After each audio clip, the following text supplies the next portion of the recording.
ভাববিনে কিভাবে মানুষ ধরতে পারা যায়, ভাববিনে কিভাবে মানুষ অচেনা এক ভাবের পাখি, অচেনা এক ভাবের পাখি হৃদাকাশে উড়ছে ভাববিনে কিভাবে মানুষ ধরতে পারা যায়, ভাববিনে কি ভাবের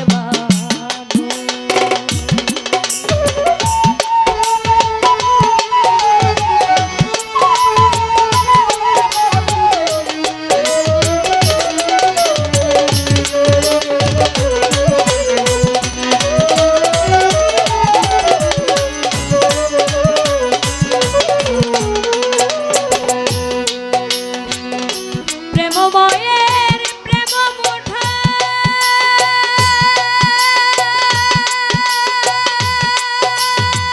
দেখবার আশায় কতই দুঃখ,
ধরতে পারা যায়, ভাববিনে কি ভাবের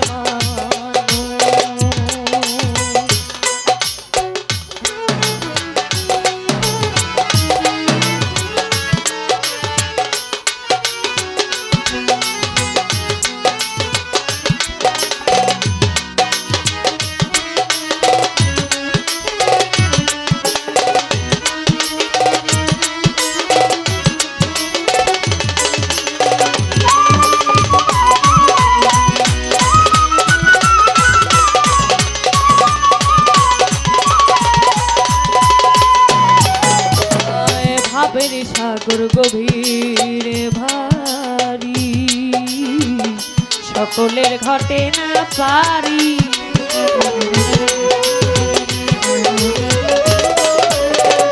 ভাবের সাগর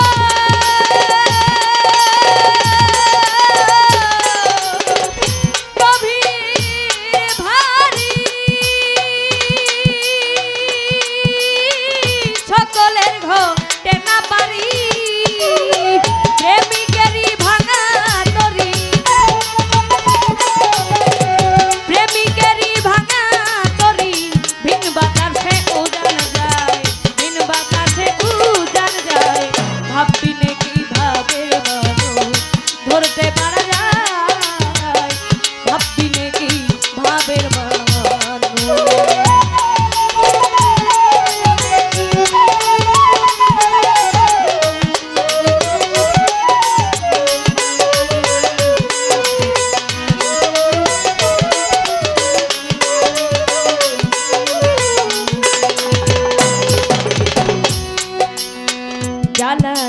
কয় ভাবের গোলা, একজন গুরু বিনে যায় না খোলা।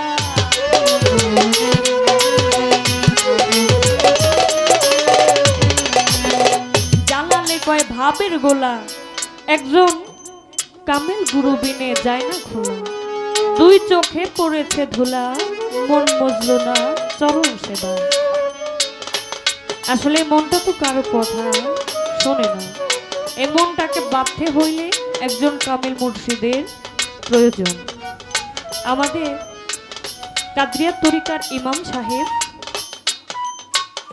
গাউসুল আজম শেখ সৈয়দ মীর মহিউদ্দিন আব্দুল কাদের জিলানী রহমাতুল্লাহ আলাইহি, ওনার কাছে একজন হিন্দু ব্যক্তি বায়াত গ্রহণ করার জন্য এসেছিলেন।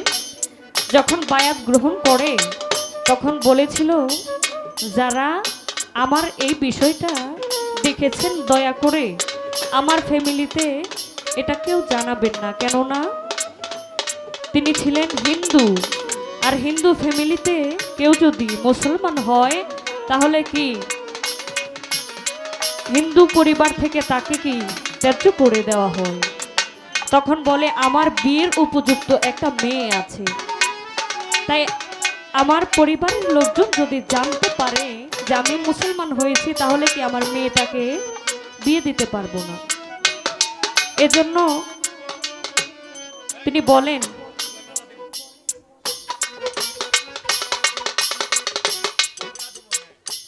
ধন্যবাদ শফিক ভাই, একটি মালা এবং 500 টাকা দিয়েছেন, ধন্যবাদ জানাচ্ছি।